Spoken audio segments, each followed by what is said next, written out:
Comscore नुसार आता isakal.com आहे देशातील नंबर 1 ची मराठी न्यूज वेबसाईट। प्रत्येक अपडेटसाठी isakal.com ला नक्की भेट द्या।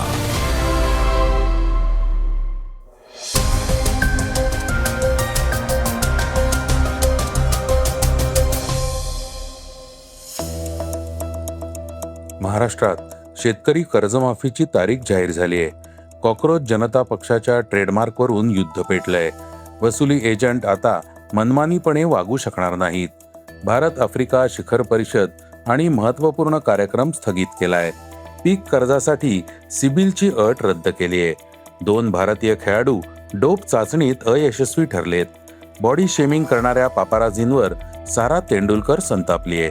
या बातम्या आपण आजच्या पॉडकास्टमध्ये ऐकणार आहोत। नमस्कार, मी अनिरुद्ध कत्रे।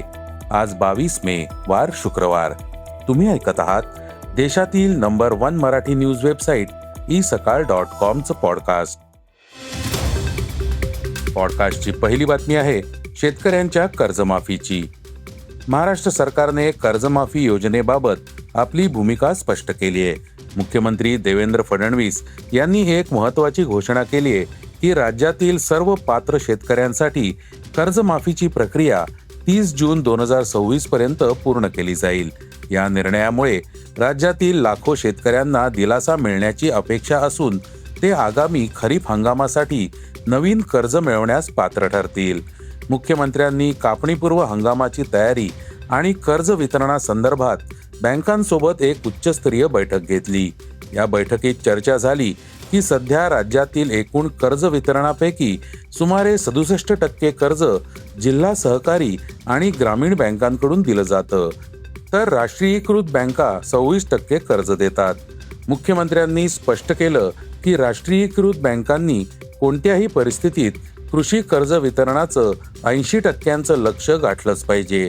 कर्ज वितरण प्रक्रिया सुलभ आणि पारदर्शक करण्यासाठी मुख्यमंत्र्यांनी बँकांना कडक सूचना दिल्या आहेत। शेतकऱ्यांना कोणत्याही त्रासाशिवाय कर्ज उपलब्ध व्हावं हे सुनिश्चित करणं हा सरकारचा मुख्य उद्देश आहे। पॉडकास्टची दुसरी बातमी आहे कॉकरोच जनता पार्टीची। सोशल मीडियावर व्हायरल झालेले कॉकरोच जनता पार्टी हे नाव आता एका नव्या वादात सापडलंय। आधी या नावाने अनेक सोशल मीडिया खाती दिसू लागली, त्यानंतर खाती ब्लॉक करून ती पुन्हा सुरू केल्याच्या बातम्या आल्या। आता हे प्रकरण ट्रेडमार्कच्या पातळीवर पोहोचलंय। मिळालेल्या माहितीनुसार 2 वेगवेगळ्या व्यक्तींनी कॉकरोच जनता पार्टी या नावासाठी ट्रेडमार्क अर्ज दाखल केलेत। पेटंट, डिझाईन आणि ट्रेडमार्क्सच्या नियंत्रक महासंचालकांच्या वेबसाईटनुसार दोन्ही अर्ज वर्ग 45 अंतर्गत दाखल करण्यात आलेत। त्यांनी प्राथमिक प्रक्रिया पार केली आहे। आता ट्रेडमार्कच्या वादामुळे इंटरनेट मीम्स आणि व्हायरल नावांवर मालकी हक्क प्रस्थापित करता येतील का, असा प्रश्न उपस्थित केला जातोय। सोशल मीडिया वापरकर्ते याला मीम ब्रँडिंग आणि डिजिटल मालकीची नवी लढाई म्हणतायत। आता ट्रेडमार्क अर्ज दाखल झाल्यामुळे हा मुद्दा केवळ मीम्स किंवा विनोदांपुरता मर्यादित राहिलेला नाही। जर एका पक्षाला ट्रेडमार्क मिळाला तर त्या नावाच्या वापरासंबंधीचे भविष्यातील कायदेशीर हक्क देखील निश्चित केले जाऊ शकतात।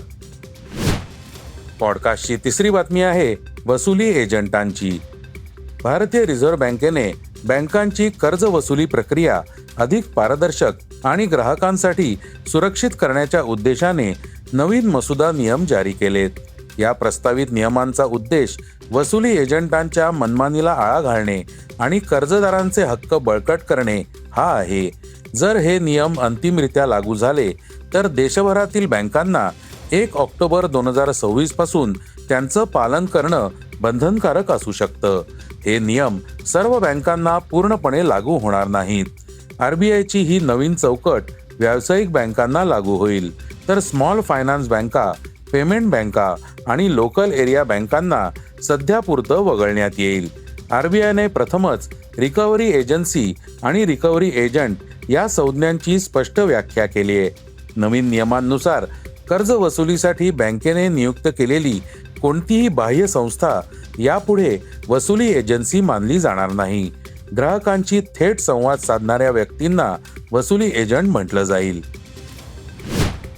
पॉडकास्टची चौथी बातमी आहे भारत आफ्रिका मंच शिखर परिषदेची. भारत सरकार आणि आफ्रिकन युनियनने 28 ते 31 मे 2026 दरम्यान नवी दिल्लीत होणारी चौथी भारत आफ्रिका मंच शिखर परिषद पुढे ढकलली आहे. दोन्ही बाजूंनी आफ्रिकेच्या काही भागांतील बदलत्या आरोग्य परिस्थितीवर सखोल चर्चा केली. खंडात सार्वजनिक आरोग्य सज्जता आणि प्रतिसाद क्षमता मजबूत करण्यासाठी सहकार्य सुरू ठेवण्यास सहमती दर्शवली. भारताने आफ्रिका CDC आणि संबंधित राष्ट्रीय संस्थांना पाठिंबा देण्याच्या आपल्या वचनबद्धतेचा पुनरुच्चार केला. पॉडकास्टची पाचवी बातमी आहे पीक कर्जाची. महाराष्ट्रात मान्सून दाखल झाल्याने आणि खरीप पिकांच्या पेरणीची वेळ जवळ आल्याने ग्रामीण भागातील शेतकऱ्यांची पैशांची चिंता वाढू लागली आहे. यानंतर महाराष्ट्र सरकारने सर्वात महत्त्वपूर्ण आणि क्रांतिकारक निर्णय घेतलाय. पीक कर्जासाठी सिबिल स्कोअरची अट काढून टाकली आहे. अनेकदा असं दिसून येतं की पूर्वीच्या कर्जाची थकबाकी किंवा तांत्रिक समस्यांमुळे शेतकऱ्यांचे सिबिल स्कोअर खालावतात. बँकांच्या शाखा याचा बहाणा करून त्यांना नवीन पीक कर्ज देण्यास सरळ नकार देतात. बँकांना धारेवर धरत मुख्यमंत्री म्हणाले की आता कोणतीही बँक कोणत्याही शेतकऱ्याकडून पीक कर्जासाठी सिबिल स्कोअरची मागणी करू शकत नाही. पॉडकास्टची सहावी बातमी आहे क्रीडा क्षेत्रातून. राष्ट्रीय उत्तेजक विरोधी संस्थेच्या अपील पॅनलने डोपिंग नियमांचं उल्लंघन केल्याबद्दल थाळीफेकपटू बनवीर सिंगवर 7 वर्षांची बंदी घातली आहे. हा निर्णय शिस्तपालन समितीने यापूर्वी दिलेल्या 5 वर्षांच्या शिक्षेपेक्षा 2 वर्षांनी अधिक आहे.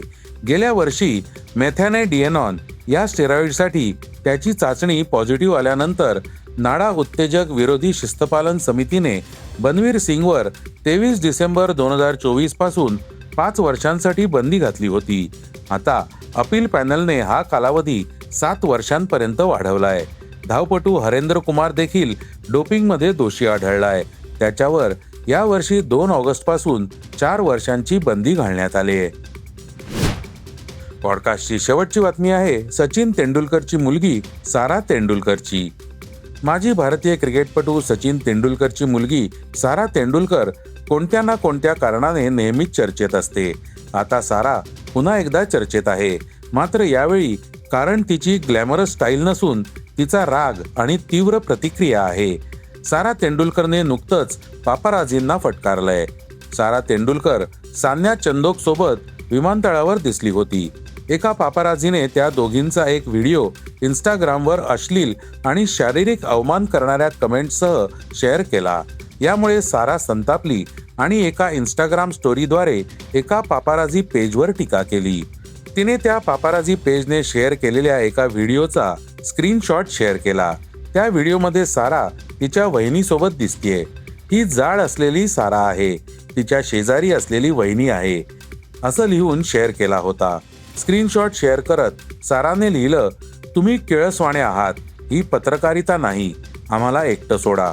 साराची स्टोरी पाहिल्यानंतर पापाराझींनी इंस्टाग्रामवरून व्हिडिओ काढून टाकला. हे होतं isakal.comचं पॉडकास्ट, अर्थात सकाळचं पॉडकास्ट. उद्या पुन्हा भेटूयात. हे पॉडकास्ट तुम्हाला कसं वाटलं जरूर कळवा. त्याला रेटिंग द्या आणि इतरांना रेकमेंड करा. धन्यवाद. Script and research by Vrushal Karmarkar.